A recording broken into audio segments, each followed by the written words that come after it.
From the Rhodes Centre for International Economics and Finance at Brown University, this is the Rhodes Centre podcast.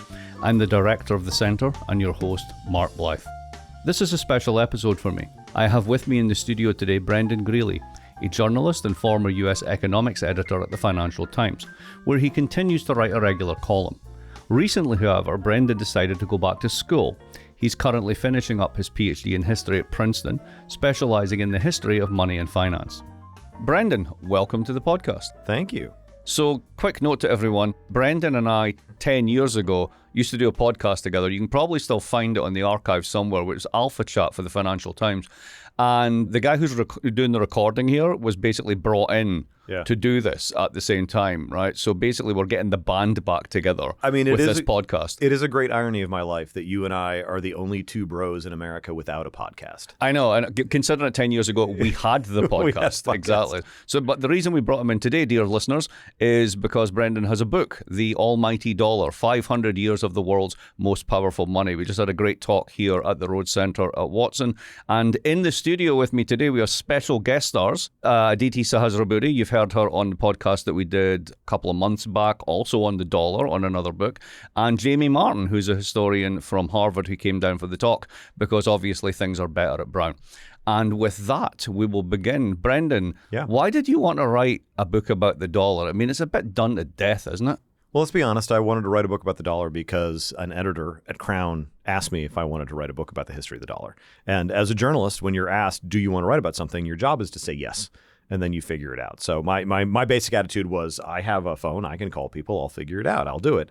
What happened was I fell down a rabbit hole or a rat hole, depends on how you want to describe it. But I began, as I was doing my research, to be dissatisfied with the explanations that I found. What are the standard explanations? Well, when you look at the history of the dollar, you have what I've started calling a 1776 problem. When you look at the revolution, you've got new country. We tend to assume monetary sovereignty. New country, new money.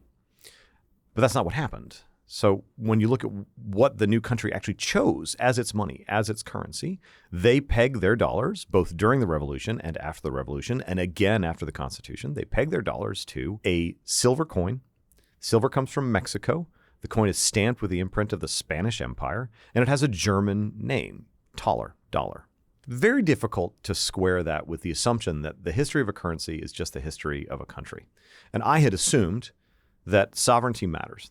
You can start a new country when that new country, so if we start Brendanlandia, then we're trading, I'm going to call the money Greeley's, right? Brendanlandia does its accounting in Greeley's.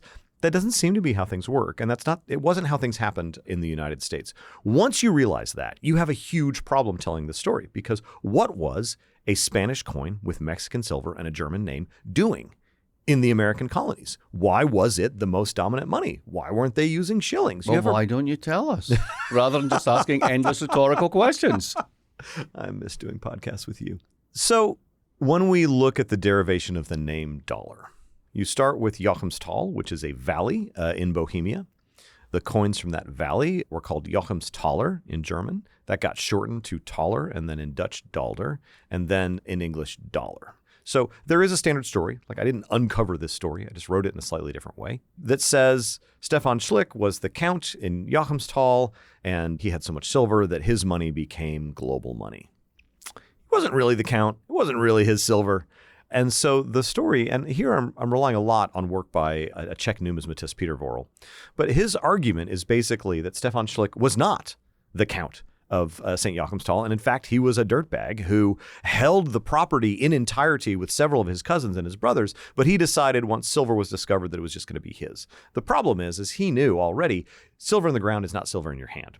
Very expensive to get it out of the ground. So in order to do this, he needed expertise and capital. And both of those came from Saxony over the border. So he went up to Saxony and invited some Saxon investors and some Saxon mining captains down. And they took a look at the valley. He dressed them up as a hunting party so that nobody knew what they were doing. And they just started mining silver, breathtakingly illegal. Very importantly, what they produced was silver coins, big, full value silver coins. They were not supposed to be money. Crucial. If you were a Saxon mining investor at the time, what you expected as your payout, as your dividend, was a big full-bodied coin. Too big to buy anything in a market. It was really just for moving silver in and out of silver markets. That's all this mine produces. because it's illegal, there's no obligation at the mint, at the mine, to produce little coins for small purchases. Just this flood of big, high-quality coins are going straight from the investors into silver markets in Leipzig. So it's actually not his sovereignty, Stefan Schlick. It's his lack of sovereignty. And he eventually becomes unimportant, right? He's sort of replaced by a more competent mining captain who eventually just takes over the whole town. He can't seem to run the books very well on the mountain. The miners strike because he can't import enough pennies to pay them for their labor. Eventually they burn the town. Eventually he then either dies or is taken prisoner at the Battle of Mohacs by the Turks. There are some rumors that he was sold into slavery in Armenia. Like, he just disappears from the story because he doesn't matter, because he wasn't sovereign. But this productive mine continues to crank out just these very large silver coins because it's in everybody's best interest. But how does it end up in America? Well, this then begins to define how silver moves in the Baltic economy, and then in northern Germany, and then through Antwerp, where silver is leaving Europe to go to China. There's huge demand for silver in China. Spain discovers silver in what are now Bolivia and Mexico. But Philip II and Charles V, the kings of Castile in charge of the new viceroyalties in Latin America, they do not have the power to determine what that silver looks like when it goes into global markets. So they are then forced to copy the Joachimsthaler. So what we think of now as a Spanish piece of 8 is an explicit copy of the Joachimsthaler. It had not existed in the domestic monetary system. There was a real. The 8 real piece in silver was really only to just sort of create something that looked like a Joachimsthaler so that Charles V and Philip II could also sell their dollars out through Antwerp. And again, immediately recognized in English as a dollar. Late 16th century, in English, we already see mentions of a Phillips dollar. They saw it for what it was, a dollar. So this then becomes the standard coin of the Atlantic Empire. It is a global standard, arguably the first global standard of money. So the American colonies are the smallest, tiniest backwater in this economy. It is hard to describe to Americans how unimportant the colonies were economically at the time of the founding.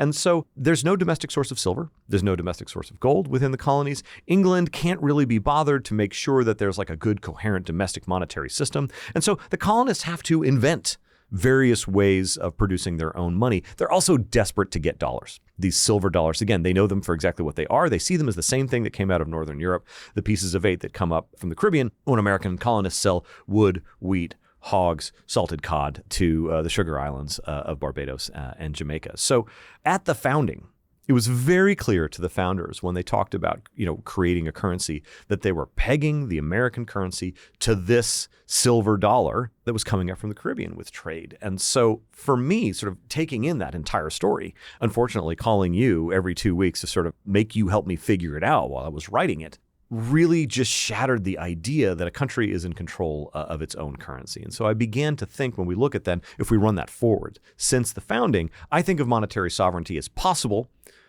but it's hard to establish, and it's constantly slipping away from your grasp. People are very inventive about the kinds of money that they create. It's very difficult to control them. And what you generally find is the state is not generating money. It's chasing after people who are generating their own money and trying to bring them into the regulatory system to make sure that the money continues to have value. So is it fair to say then that America stumbled into the dollar? I think of America succumbed to the dollar. So I like that. Succumb to the dollar. All right. Yeah. So let's say it succumbs to the dollar. You get past the inflationary crisis of the immediate sort of post-revolutionary period. And then Americans start to need and want their own money, particularly sort of, we call it a dollar, but this is when we start to get into like what we call the era of free banking and so on. How does that fit into the story of the dollar? So before the revolution, and again after the revolution, states and colonies printed their own shillings and dollars. There were sometimes inflationary, particularly Rhode Island seems to have been legendarily bad. Legendarily bad, yeah. Legendarily bad at printing its own money. But there were, over the course of the 18th century, colonies and then the states after the revolution had developed a set of best practices of making sure that these worked. Various kinds of things like sinking funds where, you would issue the paper shilling or the dollar, and you would at the same time levy a tax or a port duty that would take in coins so that you can buy those dollars back on schedule or those shillings back on a schedule. So there were various ways of doing that. That wasn't the only way of doing it. And that worked again. So I don't think we can think of the Articles of Confederation as an inflationary mess. Those practices were reestablished after the revolution. What happened in the Constitution was merchants, particularly in Philadelphia and Boston, in New York, did not like state money. They did not, because to them it was inflationary. It was produced for different people for different reasons, and they wanted to replace it with bank money. So the word bank is not in the Constitution, But what is in the Constitution is a ban on states issuing their own bills of credit. The old shillings and dollars that they had been printing, they couldn't do it. They were shoved out of that business. That was a political decision. We tend to see that as a piece of house cleaning, creating a common currency. But what it actually did is it said, you can't have these state monies. It's going to have to be the banks. What do states do? Very quickly, they turn around. They start chartering their own banks. They realize that they're going to need money to circulate domestically, so they start chartering their own banks. We don't have a currency union in America, I don't think, until 1932.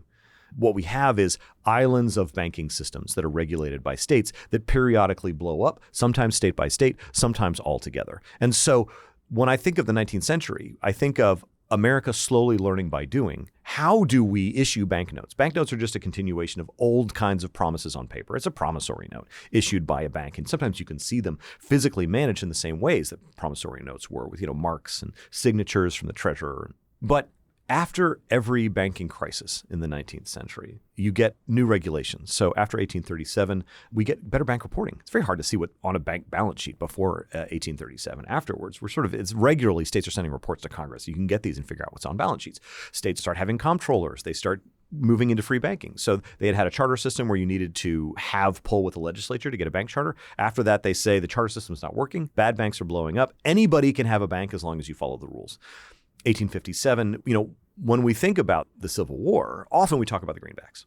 This is sort of the closest that we've ever had to a pure fiat currency in America. It's issued, there is a promise of a sinking fund, that they're going to pay it back in gold, but it's a weak promise, it's poorly observed, there isn't really a gold fund to do it. But in addition to the greenbacks, and I think far more important, was that there was a new national banking charter. So states had been the ones to charter banks.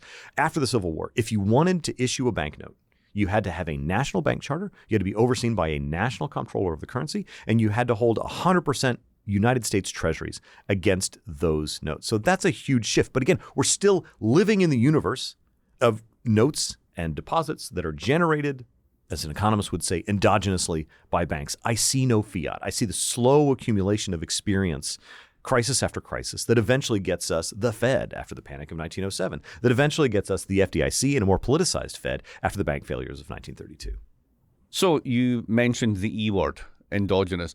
Let me bring this into current debates, right? I just taught a class which unofficially I call the architecture and plumbing of global finance. Aditi and I did the syllabus together. And one of the things that we tried to do in this is set it up right at the start is the story of endogenous money as credit creation, which is basically banks make all the money that's out there and spend it, et cetera, et cetera. But there's also something that's coming up next in your story, which is the Federal Reserve. Now, the Federal Reserve story that makes sense in your story is the one whereby, despite doing all this best practices, etc., banks keep blowing up. And eventually they go, we need a really big bank to basically regulate liquidity across the whole economy, and that's it.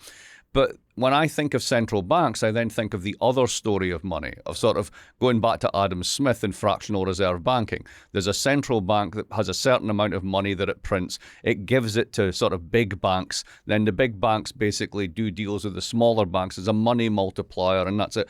And that's the story you get in the economics textbooks, which I think is frankly wrong, right? Mm-hmm. So given what you've learned about the dollar and how it came about, etc., how should we think about these two stories of sort of it's all credit creation by banks, which is obviously true, and then the central bank clearly has a role to play in money and the supply of money. How should we put these two things together?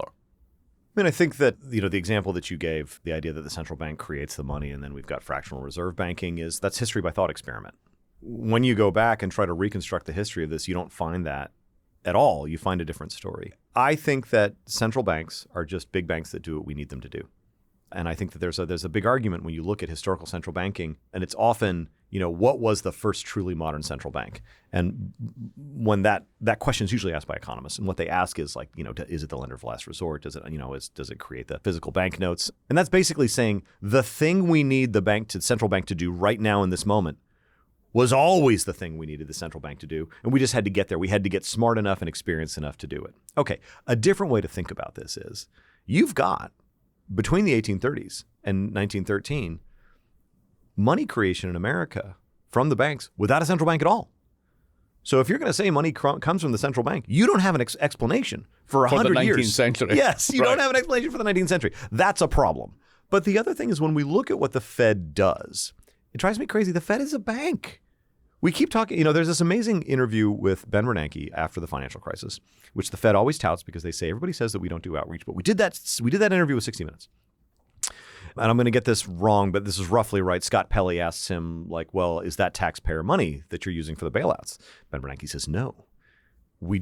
Says something like, we just make it up. Yeah, we mark up a few lines in the computer. We mark up a few lines in the computer. Okay, so Bitcoiners see this and they're like, see, we told you money was made up. Like, oh my God, no, it's just a bank. And this is cultural among central bankers.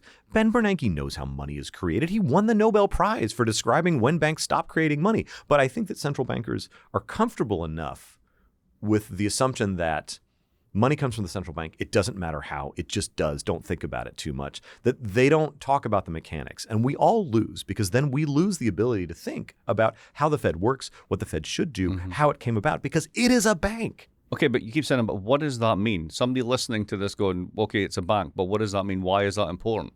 At the end of the 19th century, commercial banks and state and federal government working together came up with various ways to try and make banks and bank notes safer. So you have the National Bank Charter where you say basically it gets the state banks out of the business of making bank notes. Part of that is explicit instructions that a bank note has to be backed 100% by a treasury. The challenge of that is it does make bank notes safer, but it gets banks out of the business of printing notes because you only want to print notes when treasuries are providing a high return. When treasuries aren't providing a high return, you want to get out of that business. So you actually have this sort of slow deflation. That's not just about the gold standard at the end of the 19th century. It's because national banks with their charters don't really feel like they've always got to produce notes. They want to produce notes when it makes sense for them and when they can make a profit. You also, that's the beginning of something that we think of as something the Fed does. You also have clearinghouses, bank clearinghouses in big cities where banks get together and they help each other out of crisis. They pool their liquidity, and if one bank gets into trouble, they'll make the loans, right? So you have the beginning of a shared balance sheet as well. The problem is you're relying on banks and cities to save themselves. They do that frequently. What they don't save is the small banks out in rural America. They do not save agricultural loans. They don't save agricultural banks. Same with the banknotes. National banks will produce banknotes, but they won't produce enough of them to be present and available for bank runs in smaller state banks. So the Fed is just a national charter for a big bank to take all of these processes historically that were developed over time, the production of national banknotes that were backed one-to-one by treasuries, a central ledger of a clearinghouse that can make loans on demand, that can actually expand its balance sheet when things go bad, exactly as the banks would do for each other in these clearinghouses. But we charter it at a federal level because what we recognize, and the original charter of the Fed is to make a more flexible currency. It's just making sure that we can get banknotes from this big bank out to rural banks during a crisis. That's the original argument of the Fed. There's also a different argument that it was supposed to make the dollar more international. It's just too complicated to get into. So the Fed was not this deus ex machina that reinvented money. Yeah, nor the end of the developmental telos of central bank policy, which is the way this story gets told. That's exactly right. And every time someone says that's not what central banks are supposed to do, my answer is says who? The original charter of the Bank of England was to carry on the war against France. It doesn't do that anymore because they do. It's been ongoing for 1,100 years. It's just in a slight abeyance at the moment. Yeah. Okay, but we had to decide that central banks were responsible for bailing out commercial banks in a crisis. When you read Walter Bagehot from the 19th century looking at the Bank of England, deciding it's taking on that role, he's very clear that the Bank of England will not admit that that's its job. It doesn't want to do that. We have to tell the bank, this is your job, right? So if we want green finance, I don't buy this argument that we can't use central banks to do it. Central banks are there to do what we need them to do. And if that's the thing we need right now, all central banking is political. Money is inherently political. You cannot tell me that we have to keep the Fed apolitical, and that's why we can't do green finance. The green finance is just a new version of carrying on the war against France. So you've just ended central bank independence at a stroke. Well, let's jump back into the story because that was a little bit of a detour, right? In 1945, by some estimates, America was 50% of global GDP and 60% of capital. The world was dollars short. Everybody wanted to have dollars. Also 70% of global gold. And 70% of global gold, right? So it's good to be the king, yeah, right? And that's the origins of the global dollar, is it? Or is it a different way we should be telling this story? I think there's this temptation to say when an empire is powerful, its money is powerful.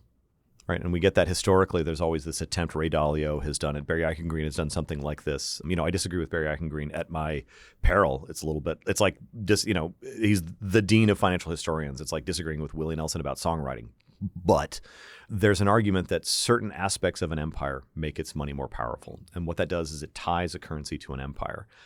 I don't see that story always happening. I don't see it historically. I don't know that, again, the piece of 8 was not the domestic currency of the Spanish Empire. So to answer your question, when we look at what made the dollar so reliable as a global standard, I think what you have is foreign commercial banks in the 1960s quietly marking up their own balance sheets with brand new dollars. And they do it the exact same way domestic banks had always done it in the United States. They just do it. Banks create their own money. So banks abroad can do it too. And they can call that a dollar just as easily as domestic banks can call it a dollar. This happened outside of the United States' permission and knowledge. So what you have is this rich and often hilarious record of the Federal Reserve sending economists over to London in the 1960s to come back and say, you are not going to believe what is going on over there. What does happen is foreign companies sell things to Americans. They're paid in American bank deposits. What should have happened was those bank deposits should have gone through a complicated process that would have eventually generated gold. They didn't do that. They just held on to them. This is a triumph of practice over theory. And so what happens is you've got these rock-solid, federally insured deposit dollars acting as reserves in a system abroad where banks are marking up their own balance sheets with brand new dollars. We still have that system today. And so it's America's willingness to, once it discovered this system, to sort of tacitly allow it. So it stumbled into it again. Yeah, absolutely. And so it's the global dollar system, it sits on top of this ocean of euro dollars that has been created since the 1960s. So these are just offshore dollars. And so now when we look at, if we run that forward to now, if we want to talk about what dollars are globally, by estimates from the BIS, 14 trillion offshore dollars. So these are liabilities denominated in dollars sitting on the balance sheets of banks outside the United States. There are 19 trillion domestic dollars if you add up the Fed dollars and commercial bank dollars. And there's no reserves against those 14 trillion, right? In the euro system, euro dollar system. I think the reserves are American bank deposits and American treasuries. Right. I think that's functionally what treasuries and American bank deposits are in that system. But no explicit reserves, no explicit reserve requirements, right. Just like the practice of bankers holding a reserve as bankers always have. So to go back to your story, essentially, rather than the Fed being this end of this telos of development, it's sort of this thing that's a jury-rigged construction that sort of like happens. Absolutely. And it takes on certain roles at certain points in time. But one of the main things it does is it's kind of the fire brigade. It's the liquidity hose for putting out the financial fire. But you then have almost equivalent amount of dollars by the 60s, 70s, 80s, 90s, especially now, being minted by banks all over the world and, put into this giant slush fund of dollars from which people borrow, etc. That's not backed in the same way. The Fed isn't the lender of last resort for that system, or is it? What kind of is? So again, you're absolutely right. I think stumbled is a good word.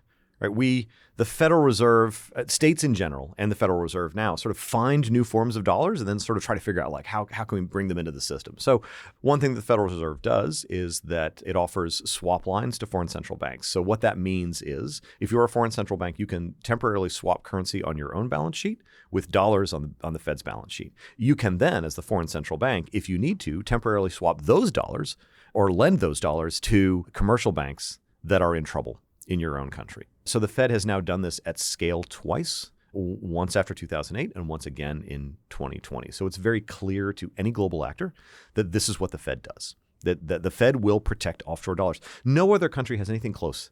We're sitting with Aditi, who knows more about this than I do, but no other country has anything close to that promise and that consistent record of without strings, without any political considerations. If you are a trustworthy central bank with a well-regulated banking system, you may have this liquidity. We will do it for you. And they do that to protect the global dollar system. Now, I think they say they do that because if the global dollar system were to blow up, then it would be bad for America as well. I can see the logic in that. But yes, the Fed, to me, that doesn't look like we're sovereign over money. That looks like people abroad made up money. And now all of a sudden we're in trouble because there's so much of it. We're getting dragged into their business. We have to, be the lender of last resort.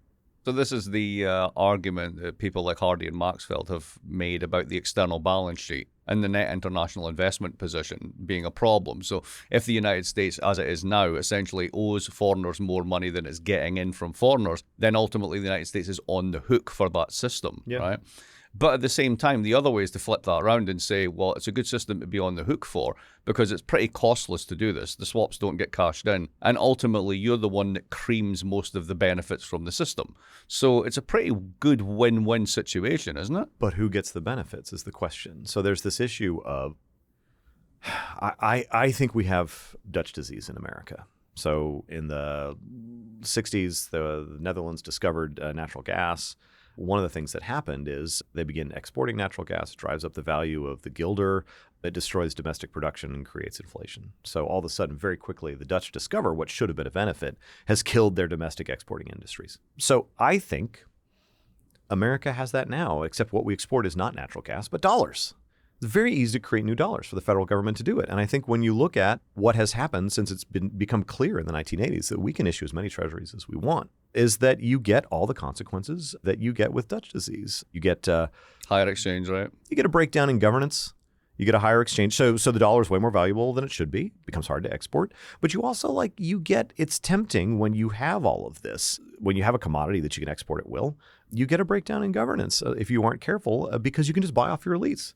And what happens is, we've seen this in oil exporting economies, the whole game becomes elites fighting over who controls the tap and who gets the benefits of the money. And when I look at Washington, D.C., what I see is elites fighting over who can get something out of this seemingly infinite ability to create new money.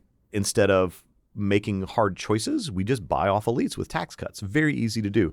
We used to have to think about how to finance wars. There's a long literature on how we financed World War II and World War I. And by the time of the Gulf War, there's no question. We just issued more treasuries because that's a thing that we can do. That should be a conversation we have about how to pay for wars, and we just don't have those conversations anymore. So So in other words, central bank independence is ended in this conversation, and America's a rentier state.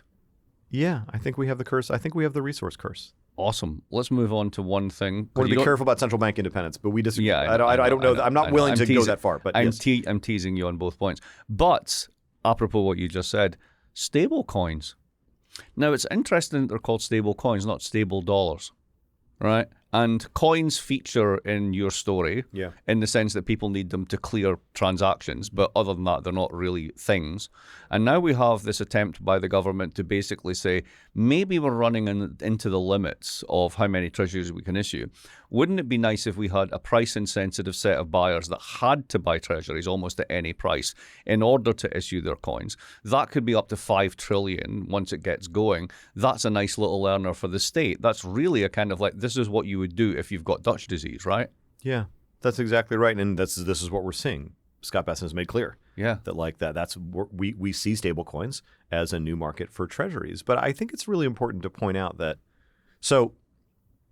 we decided that we were not going to regulate stable coins like banks.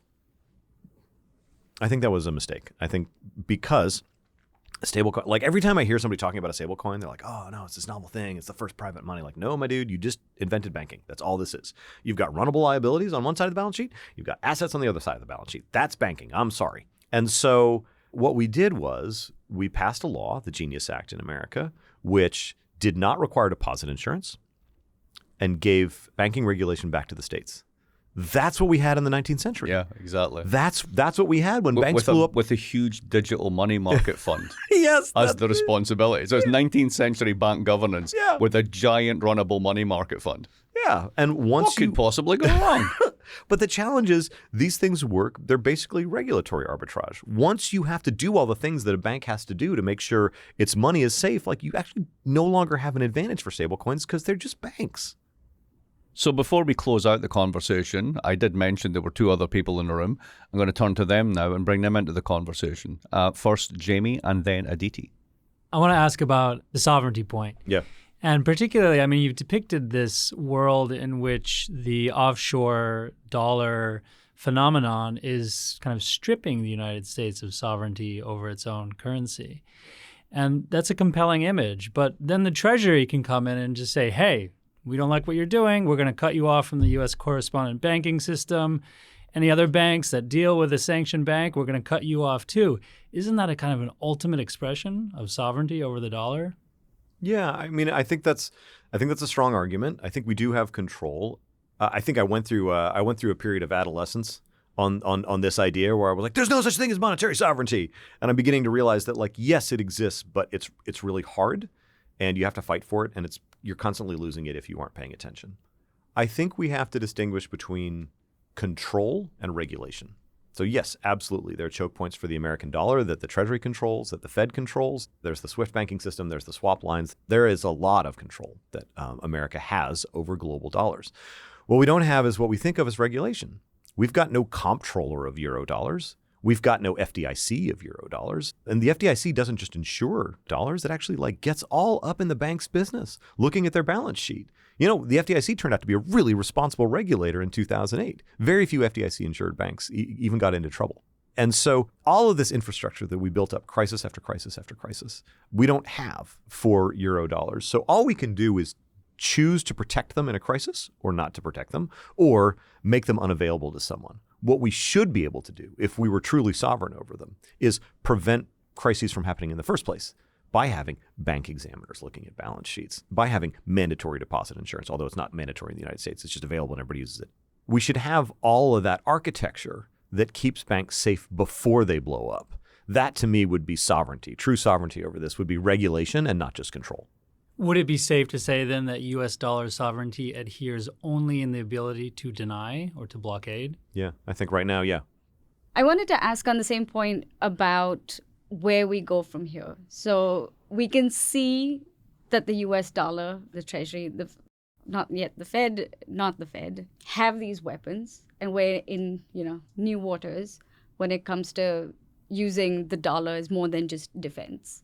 So where do you see these limits, or maybe even potential expansion of U.S. dollar sovereignty going? So there are a couple things I worry about. I worry about erosion of the tax base in America. One of the things, the stories of the last 30 years is that there's been a sort of a steady decline both in the ability of the IRS to go after people, to just make them pay their taxes, and a steady erosion in the things that we tax. Annie Lowry in The Atlantic had a really good piece this week where she was like, so is nobody going to pay taxes anymore? And what she's pointed out is that Democrats, too, are now talking about carving out certain kinds of income. And so what I worry is both the administrative ability of the IRS to just collect taxes is eroding, and our willingness to tax anyone for any reason is eroding. In the framework that we've been talking about, taxes are important because it's how the federal government clears its treasuries, right? So, there is a counter argument. There's the MMT argument that just says, taxes are there to just, soak money back up to keep inflation from happening. And if there's no inflation, then we don't need taxes. I'm sure I got that wrong. But I really think that it's to keep this system that rests on treasuries. I don't even have to like the system. It's just the one that we have. To keep it going, we need to be able to collect taxes so that we can absolutely guarantee that we can then retire those treasuries when they come due. It's still a with tax sinking dollars. fund. It's still a sinking fund, Yeah, yes. at the end of the day, it's still a sinking fund. You need the credible claim that there's something at the bottom that holds this. Absolutely. And all of this rests on bank dollars, not made-up fiat dollars. So that I worry about. The sovereignty question, I worry about treasury swap lines. Because right now, the swap lines that we've relied on up until now are sort of agreed upon in private by central bankers. And again, this is a topic you know better than I do, but central bankers need to trust each other, and they do that through lots of exercises. They meet at the Bank for International Settlements. They meet every year at Jackson Hole. You could think of this as the Jackson Hole system. They get together every summer. They do fun things. They go horseback riding. They talk, and they sort of rebuild that trust. They take a picture together in front of Mount Moran. Aditi and I have been talking about this picture that central bankers take together every year. It's on the front page of the FT and the Wall Street Journal. I think of it as the Badgett pageant. I'm trying to make that happen as a phrase. But I don't know that if I were to design a system from scratch, I would say we should have a bunch of elites getting together, making promises to each other to uphold money. I'd like a better system than that, but that one seems to work. The Treasury swap lines are directly controlled by the White House, and they seem to be offered not in general to support the dollar system writ large, but to make specific interventions for specific political reasons. And I worry that once you say dollars are not a right you have to just create and be safe so long as you're responsible with them, but they're a privilege that we give you access to if we want to, that begins to change the dollar system. And I wonder if it doesn't then begin to also erode the trust that now exists in the dollar system, that if you make a dollar and you're part of a responsible country with a responsible central bank, we will bail out the dollar. That sounds like 3 cheers for central bank independence. Yeah, or at least 3 cheers for a small c conservative view that whatever we might think about central banks, the way they work now is better than the alternative. I have ways of thinking. I mean, so one way in which I've come around is that before the last year and a half, I was really frustrated with the Fed. I think that the Fed should care more about how dollars work for normal people. It should bang heads among banks more often and make bank transfers cheap and easy. It should understand its role as also getting people into the banking system. It agonizes about people outside the banking system, but it never does anything about it. Now, a year later, if we can just hold on to what we had before with the Fed, great. Right? If we can just have the inadequate system that we had before, I'm way more small c conservative than I was before. Like if we can just the status quo ante is the best possible outcome right now with the Fed. So to close it out, does that suggest that the 500 years of the world's most powerful money is coming to a close? I think it's possible that the dollar could exist without the United States. I'm not predicting the end of the United States. I'm saying that there's that old cliche that Rome ended and became a church, and England's empire collapsed and it became a bank. I think it's possible that the dollar system could survive without American intervention. I mean, I have been wondering, could European banks decide to form something like the clearinghouses that we had among major banks in cities in the United States and agree to bail each other's dollars out? They've already got something they call a dollar on their balance sheets. They could pool that liquidity. They could decide to do that. So I think the flexibility of the dollar system means that I don't think it's tied necessarily to America. And I think it's incumbent on America to realize that if we place too many conditions on these swap lines, like we could lose the dollar system. It could run away from us. So we began with America stumbling into the dollar. And then we found out that the international dollar system existed a priori to Americans caring or thinking about it. Yeah. And it stumbled into that. And it may be the case now that America's kind of stumbling out of the system. It could be. I don't want to say that we're headed for like an American exit from the global dollar system. I don't see any evidence that's where we are. I do think when we look at what the global dollar system actually is, which is banks making up their own dollars and the United States providing liquidity, I can think of other ways in which that liquidity could be provided. And if we keep putting conditions on these swap lines, eventually other countries, they're going to have to figure out how to defend themselves. If we keep questioning NATO, they may figure out how to provide liquidity to each other as well if it becomes clear that the swap lines are going to be politicized. And on that happy note, thinking about the future, Brendan, and also Aditi, and also Jamie, thank you for coming in today and discussing the almighty dollar, 500 years of the world's most powerful money. Go out and buy the book. It's awesome. And it's got loads of funny stories in it as well. So do it. Thank you. Thank you. Thank you. This episode was produced by Dan Richards and Juliana Marullo. I'm Mark Blythe. If you enjoyed this episode of the Road Center podcast, leave us a rating on Apple, Spotify, or wherever you listen to podcasts. It really helps others find us. And if you haven't subscribed to the show, please do that too. We'll be back soon with another episode of the Road Center podcast. Thanks for listening.